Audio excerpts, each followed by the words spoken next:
streamii nuclear physics jedhamuun specialize godhee. Kitaabni isin jalqaba barreessitan maalidha? Barattoota 60 keessaa dubarri ana qofa turte. Biyyi keenya illee yeroo ammaa kana pilaantii niikuleerii hojjechuu keessatti sochiitu jira waan ta'eef hojii keessan jechuudha. Ulfaataa maaliif ani yaalle? Niikuleer jechi jedhamu kuniyyuu jecha fageenyatti ilaalamudha. Ani baay'ee namni wanta tokko namni ulfaata yoo naan jedhe waan jedhu qaba. Maaliif?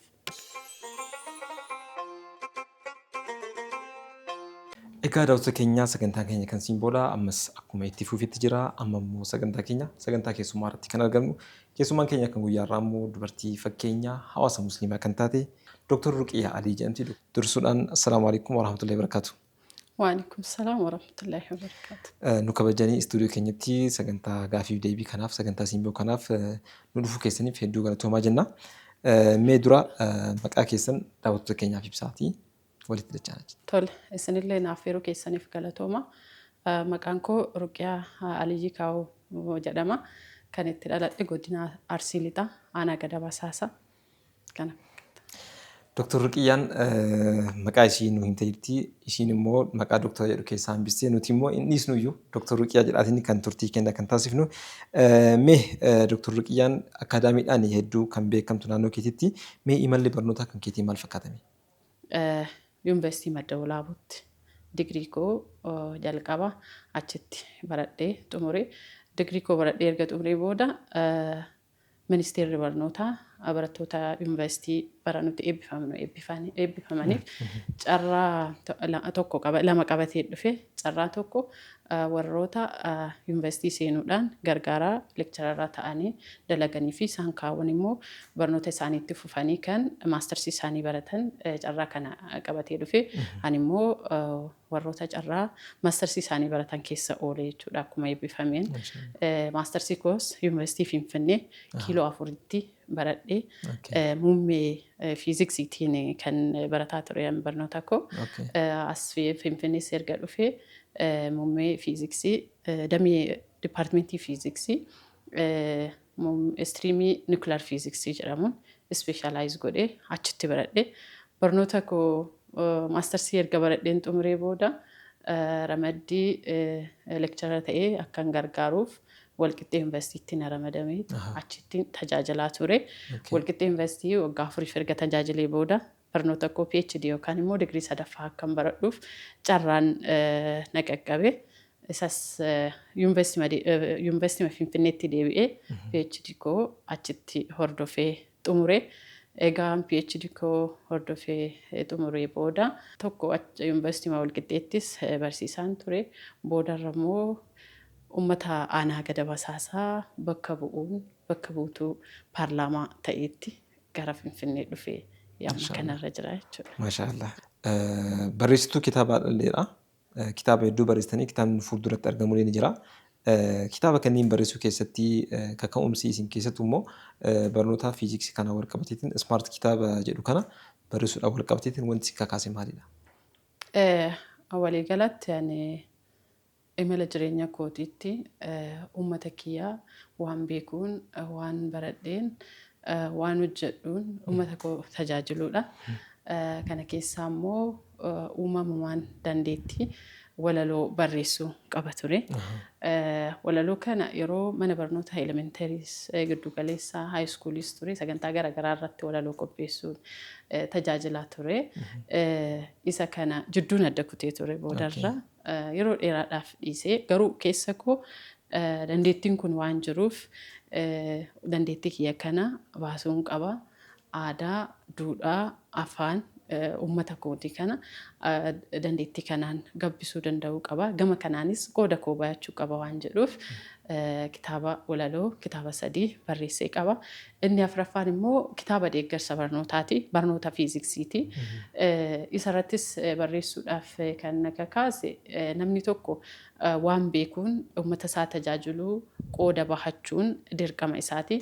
Kanaaf keessattuu barnoota fiiziksii akkuma beektu nama hedduutti waan ulfaatu barnoota namni hedduun in sodaataa irraa dhiyeessuu kana wal qabatee rakkoo kana furuudhaan anis waan beekurraa waan baradheerraa waan tokko gumaachuu qaba uummata kootiif dhaloota kanaaf waan tokko gumaachuu qaba kan jedhu kitaaba deeggarsa barnoota saayinsii waliigalaa damee fiiziksiiti. Amma sirni barnoota amma jiru kun damee saayinsii cuunfeeti bakka tokkotti saayinsii waliigalaa jedhanii kaa'aniiru. Kanaaf ani immoo damee fiiziksii irratti xiyyeeffadhee barattoonni itti gargaaramuu akka danda'an haala salphaadhaan hubachuu akka danda'an fakkeenya sasalphaadhaan because barnoonni kun wanta nurraa fagoo jiru miti jechuudha. Waan oolmaa keenya keessatti guyyaa guyyaadhaan itti gargaaramnu itti fayyadamnu sababa ta'eef ofirraa fageessinee akka barnoota nuun hin malleetti akka barnoota biyya keenyatti baratamuun ittiin hojjetamuun hin dandeenyetti ofirraa fageessanii yaaluun qaban barattoonni wannuma nuti oolmaa guyyaa guyyaa keessatti ittiin dalagannu ittiin gargaaramnu waan ta'eef fakkeenya kanaan lafa kaa'ee haala salphaadhaan barattoonni itti gargaaramuu akka danda'aniif kana qopheessee jira jechuudha. Kana fakkaataa kitaabota walaloos akkuma siin jedhee dandeettii walaloo walaleessuu sababa qabuuf dandeettiin kun keessa kootti badee hafuun qabu dukkanaa'ee hafuun qabu dandeettii afaanii aadaa duudhaa uummata kiyyaallee bifa kanaan ibsuu danda'uu qaba. Gumaata gama aadaaf afaanii duudhaa uummata jirus haala kanaan bahachuu qaba sababan jedhuuf waan kana barreesseetti dhiyeessee jira jechuudha. Kanaafuu hawaasni tokko gaafa jalqaba ilma isaa barsiifatu ilmi sun baratee guddateetiin deebi'ee immoo hawaasa sana tajaajiluu fi keessattuu immoo barataa ta'aniitiin rakkoolee garaagaraa keessa darbuu ni danda'anii keessattuu barnoota akkanaa kanneen kitaabilee akkanaa kanneen riiferansiin jiraachuu dhabuu danda'a yeroo isin barattanii dhaloonni isin duuba jiru immoo rakkoo isin keessa duttanii as geettan kan akka dhandhamnee fi karaa san daandii saaquudhaati kan isin eegaltanii kitaabni isin jalqaba barreessitan maalidha? Kitaaba hedduu barreessitanii kitaaba 3 haga 4 barreessitanii kitaabni keessan kan jalqaba maalidha? Akkamitti immoo kitaaba barreessuu yaadni isaas akkamitti isin dhufe? Kitaabni ani jalqaba barreesse kitaaba Sagalee Qalamaayyaatu jedhu. Kitaabni Sagalee Qalamaayyaatu jedhu kan barraa'ee kan irratti illee xiyyeeffatu ergama amantii irratti xiyyeeffata. Afaan danda'u kanaan afaan beeku kanaan sabarraa bahee erga amantii kootii waan baradhe waan beeku akkamittiin dabarsuu danda'u qaba waan jedhuun kitaaba walalooti kan barreesse. Isas gumaacha gama diiniitiin jiru gama amantii kootiin jiru kanas gumaacha san bahachuuf kan barreesse jechuudha walaloodha. Walaloon kun immoo yeroo barraa'u ergaa hadiisa yookiin quraana keessaa ayaa quraanaa keessaa tokko fudhadhee achirra dhaabbachuudhaan afaan oromootiin walaloon ibseet haala salphaadhaan namni isa dubbise akka hubachuu danda'uuf kan kaa'ee jechuudha. Mee gara barumsa keetti deebinuuti. Barumsiin atiin ispeeshaalaayiz goote niikular fiiziksiidha. Keessattuu immoo dubartii taatee dubartiin keenya keessattuu akka hawaasa musliimaatti ispeeshaalii immoo yeroo isin barnoota barattan sanitti barattee sadarkaa guddaa kanaan gahuu keessatti carraan isii baay'ee dhiphaadha. Maaliif dubartiin takka guddatti taanaan kaayyoon isii gara biraatti jallataaf jechuudha. Yeroo ammaa kana jijjiiramni sun ni jira. Yeroo keessan garuu ulfaataa ture. Baratteetiin sadarkaa kanaan geettee barnoota niikular fiiziks kana filattee isaan ispeeshaalaayiz godhuun akkamitti filatte keessattuu immoo sadarkaa biyya keenyaa kanatti. Galatoon akkuma waliin beeknu ilaalchi hawaasa keenya keessa jiru dubartiin takka barattee biyya bulchuu hin dandeettu barattee bakka tokko gahuu hin dandeessu dubartiin kan maluuf heerumtee maatii horachuudha bultii horachuudha ilmaan godhachuudha kanatu isin mala malee wanta biraa wanni isii yaaddu wanni isii ilaaltu hin jiraatu osoo ittis deemtee hin milkaa'uu fi kanaaf haala kanaan dhiibbaan garaagaraa wantoonni duubatti nama deebisan hamilee namaa cabsan baay'eetu ture. Kana keessaa ani normaali jajjabina koo yookaan immoo milkaa'ina har'aa kiyyaaf maatiin koo keessattuu abbaan koo shoora guddaa taphatan jedhee yaada. Maaliif jennaan akkuma beekamu hawaasni dhiibbaa geessa. Dubarri takka yoo wal jajjabaatte maaliif bira teetta abboo kaateen heerumsiistu maaliif cal'istee ofirra teessista boru maqatu si badaa waan hin taaniin sitti dhufti waan jedhu kana itti himaa lolaanii maal jedhaa turanii abbaan keenya yeroo kanatti maal jedhu ijoolleen tiyya anaan sababa koo yeroo maleellee heerumtee mana namaa teessee akka boottu hin barbaadu. Abbaa kootu imala an deemuu qaburraa na hambise akkanaan jettu hin barbaadu. Abbaa kootu hiree kiyya gabaabse akkanaan jettu hin barbaadu.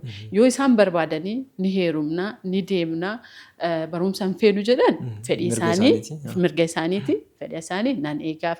Garuu haga lubbuun kiyya jiru ilmaan kiyya amma nu geeffanneerra abbaa koo jedhanii isaan natti himanii of fedha isaanii natti garsiisanii an heerumaafis ta'ee waan biraatiif isaan dhiibbaa geessuu hin danda'u kana gochuu qabna jedhanii wanni akka ejjennoo akkanaa qaban ture. Anaaf jettanii wanti isin imala keessanirraa duubatti deebitanii hin jiru. Nuun jecha nu gorsaa dhiibbaa garaagaraa itti dhufuu obboleewwaniin firoota dhihoodhaan maaliidhaan kanas dandamatanii daa'imman koo haa barattu anatu barsiisaa.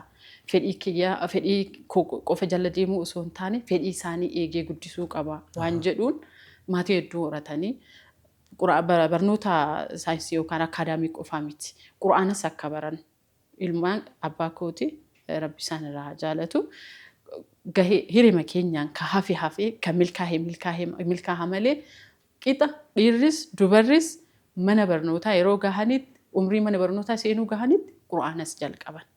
Haala kanaan geggeessaa turre jechuudha. Mana barnootaa irraa isaafuun hin danda'amu, qura'aana irraa isaafuun hin danda'amu nu biratti. Qixuma nu ari'uun gamalachuu jechuudha. Kanaaf nuti yaadaan illee ijoollee xixiqqoo waan taaneef wantuma isaan nuun jedhan gochuu malee namoota akkasitti jajjabaatanii illee wanna jennee miti.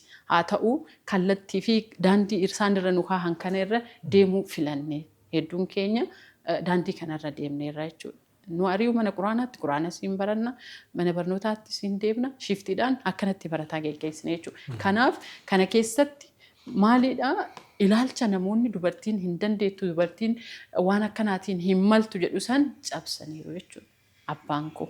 Because osoo abbaan kenna carraa kana nu kennanii irratti nu jabeessuu hin dandeenye nuti humnas hin qabnu beekumsas hin qabnu yeroo sanitti homaa ofirraa qolannee waan deebisuu dandeenyu miti jechuudha. Garuu kallattii isaan isin kennan yaa kallattii isaan nu kennan carrama isaan nu kennan kana keessa deemne yemmuu of beekne yemmuu gugurdanne badaaf tola adda baafachuu dandeenyettis waan kun wanta abbaan keenya nuun jedhaa ture waan gaariidha. Daandiin isaan irra nu kaahan kun daandii sirriidha. Kanaaf kanarratti ciccinee deemuu qabna waan jedhuun akkasitti hamileeffamne ni dandeettan ittuma cichee filannoon tokkoon tokko ani qabu dhiibbaa hawaasaa sanillee kan ittiin injifatuu danda'u jireenya kootis kan gara fuulduraas ittiin kan murteeffachuu danda'u cimee barachuu yoo danda'e yoo hojjedhe qofa waan jedhuun qabaa jechuudha. Kutannoo kana qaba ture akkasumatti itti deemee rabbiin immoo na gargaaree yaada koo bakkaan nagee alhamdulillahi rabbil alamin kan itti aanu gaafa gara muummee fiiziksii kanas dhufu yuunivarsiitii osoo hin seenin dura intiraansii fudhannee barattoota yuunivarsiitii seenanii eebbifamanii bahan haasofsiisaa ture. Carraa argadheen barataa tokko nan haasofsiisa. Eebbifamanii kan naannoo keenyatti dhufan.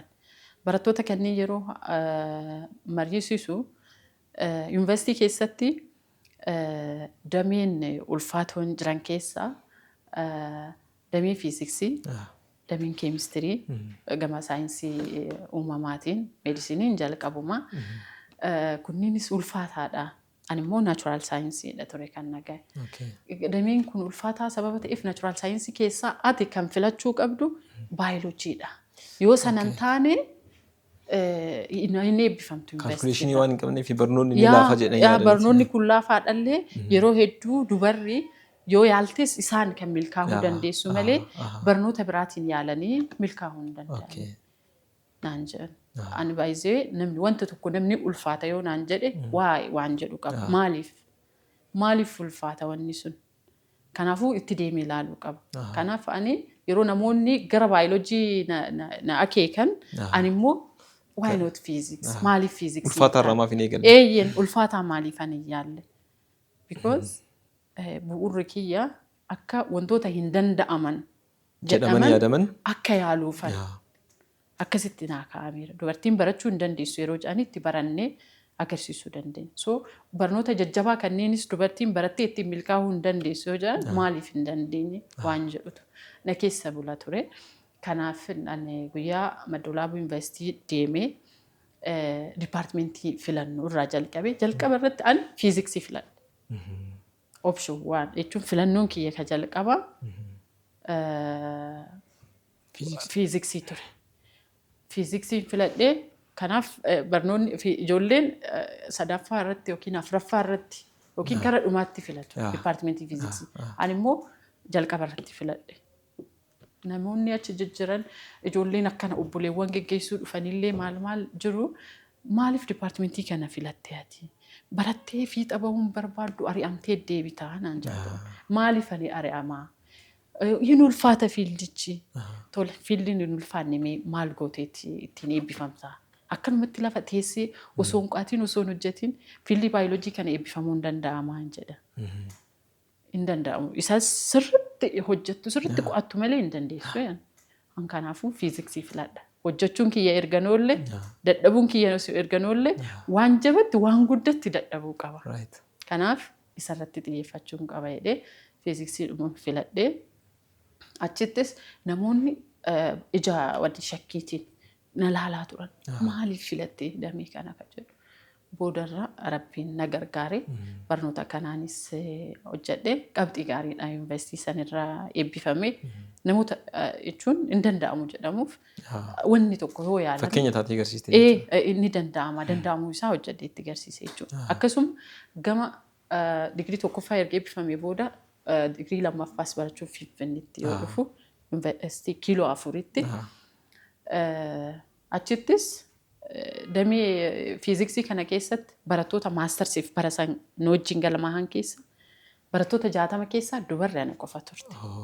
Barataan 59 dhiira. So barattoonni natti waacuu achittis warroonni dhiiraa namoonni tokko namni hamilee namaa tuqan. Dhiironni hedduun baay'ee anaaf hamilee fakkeenya gaarii naa ta'aniit hiriyoonni hedduun na wajjin kan na gargaaranii waliin eebbifamne hedduutu jira. Keessatti immoo namoonni nama hamilee namaa cabsuuf deemanitu jiru. Isaan kan amma maal gochuu dhuftee ati dipaartimentii kana maaliif filatte maaliif akkan taata naan jechaa turani. Ani barachuufan dhufe hojjechuufan dhufe hin dandeettu. Dubarri morko yaaltu dipaartimentii kana jenna yaaluufan dhufe akkan danda'u garsiisuufan dhufe nan danda'a. Kanaafan isuma wajjin qixxee eebbifama isiniin olittis eebbifamuu danda'a. Jiddumaan si kuteetiin gaaffii kan kee addaan kutee barattoota 60 keessaa dubartii takka qofa taatee gaafa seentu maaltu sitti dhagamee gaafsan isa deettuun walumattaan sitti aanaa kaaftu barbaade. Dubartii takka yeroo ta'u yeroo tokko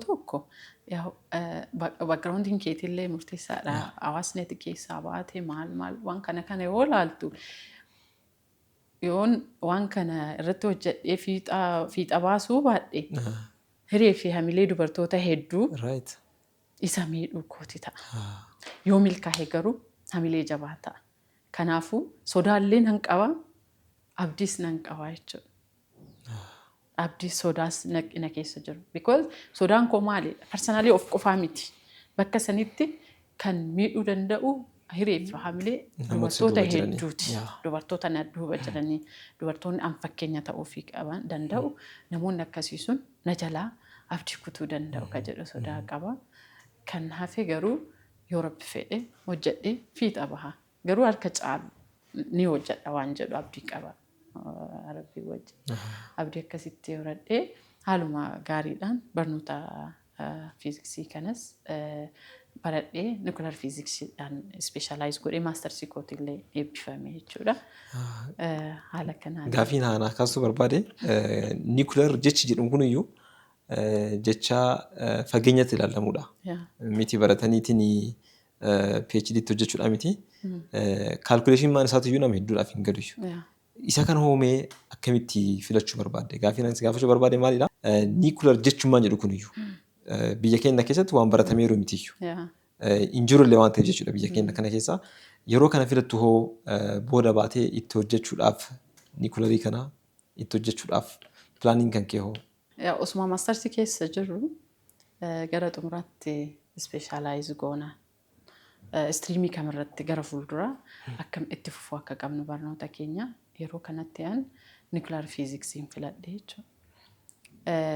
sababni nuclear physics filadhee fi yeroo hedduu wantoota achuma keessattuu dameen baay'ee nama chaalenjii godha jedhamu damee hedduutu jira. Kan akka quantum physics jiru, nuclear physics, astrophysics maal ka jedhamu kunniin jiru. Nuclear physics because ummata keessatti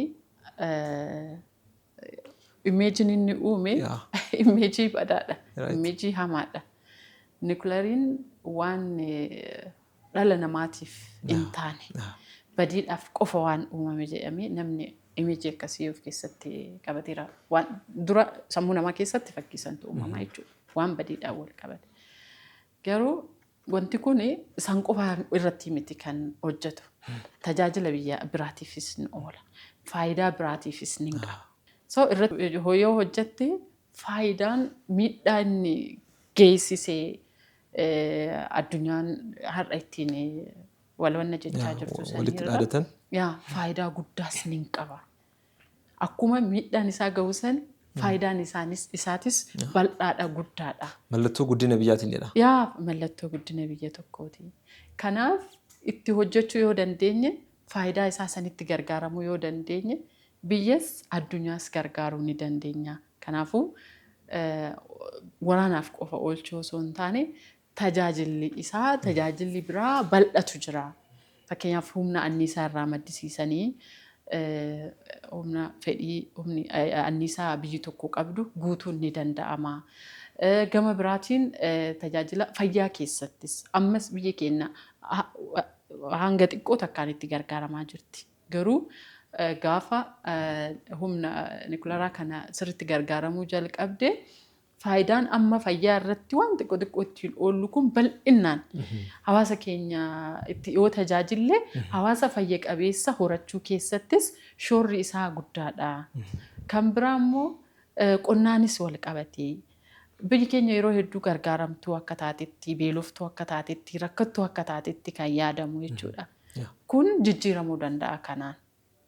Akkamitti jijjiirama qonna keessatti sanyii filatamaa qorachuun sanyii filatamaa oomishuu keessatti ni gargaara gaheen isaa guddaadha. Sanyii filatamaa oomishameellee tursiisanii yeroo dheeraaf kaa'achuu keessattis ni gargaara. Qoodni isaa guddaadha. Shoorri inni taphatu guddina biyya tokkoo keessatti olaanaadha. Kanaaf karaa nagaatiif itti gargaaramuu dandeenya waan jedhu mul'ata akkasii taaniin baradhee itti deemee qorannoof qo'annoo keessattis wantoota babal'atu hojjetamuu danda'a. Kanaaf faayidaa kanaaf oolchuun ni danda'ama sababa ta'eef isa kana hubannoo dinna waan qabuuf yeroo sanitti isaafan jedheet gama kanatti. Kanaaf biyyi keenyallee yeroo ammaa kana pilaantii niikuleerii hojjechuu keessatti sochiitu jira waan ta'eef hojii keessan jechuudha kuni. Yoo rabbi fedhe ammatti xiyyeeffannoo mootummaa ta'ee komishiiniin anniisaa niikuleeraa kun hundeeffamee hojiin jalqabameera. Hojiin amma wanta akka dokumentii waa hedduu hubannoo uumuu hojiileen akkanaa kunniin jalqabamanii jiru. Kana keessatti yoo rabbi fedhaanis qaama seenaa dhaabbata kanaa seenaa jalqabaatu waan ta'eef nutis akkasuma jenna. Mee yeroo ammaa kana hawaasa kan kee hawaasa keessatti dhalattee bakka bu'uudhaan mana marii bakka bu'oota uummataa keessatti paarlaamaa keessatti argamta. Sadarkaan barumsa kan keetillee sadarkaa dubartoonni irratti jirtu keessatti sadarkaa hedduu olaanaadha. Dameen barnoota ati filattee bartellee dameen namoonni hedduun keessattuu immoo dubartoonni barachuudhaaf itti dhiyaachuu sodaatanidha. Kanaan immoo hojiilee hedduu hojjechuu dandeetta. Tarii immoo biyyaan alatti illee baateetiin sadarkaa gaarii irratti illee hojiilee gaarii hojjechuu dandeetta. Garuu immoo ati hawaasa kan kee bakka bu'uu filattee paarlaamaa keessatti sagalee uummata isaanii taateetiin kan argamtu. Mee kana murteessuudhaaf maaltu si kakaase? Sirnoota dabran keessatti ala teennee wantoonni komannoo hedduutu ture. Kana nuu jechuu dhaban, kana nuuf gochuu dhaban. Paarlaamaan callisee? Paarlaamaan nutti callisee. Bakka bu'oonni shoora isaanii hin bahanne, shoora isaanii hin taphanne. Paartiin biyya bulchuu uummatarra dhiibbaa akkanaa geessee waan jedhu wantoota akkanaa komii akkuma nama kamiittuu komataa ture jechuudha. Komataa ture.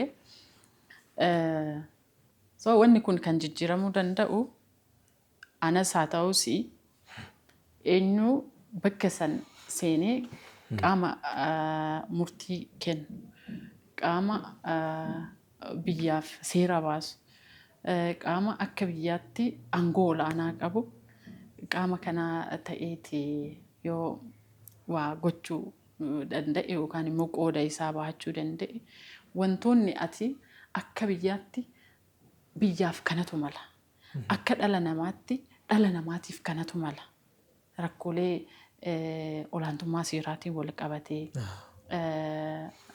rakkoo bulchiinsa gaariitiin wal qabatee wantoota jiran kan wanti ati furmaata yoo kennuu dandeesse nama furmaataa yoo taate bakka isaa yoo geesse qofa yoo teesse qofa jechuudha. Iddoo saniif anatu mala? Yaa iddoon sun naan mala. Oon achi taa'ee qooda kiyya baachuu danda'a waan jedhu. Waan akkasii qaba ture keessa kootti akkuma nama kamiitu. Boodarra carraan waan kana akka bakka buutuu uummataa ta'uu propose ta'ee carraan na qaqqabe jechuun ni filatame jechuudha. Akka bakka buutuu uummataa ta'u jalqabuma paartiin naqaa dhimate jechuudha. Aanaa san irratti uummata san bakka bu'ee sagalee uummata sanii ta'uu akka danda'u naqaa dhimate. Garuu yeroo tokko sodaan jira. Waan fageenyarraa laaltu. Muuxannoo hariiroo yookiin barnootaanillee jireenyaanillee wantoota akkasii saniin tuttuqqii yoo hin qabaanne sodaan si keessatti ni uumama. Haarawallee waan ta'eef. Haaraallee waan ta'eef.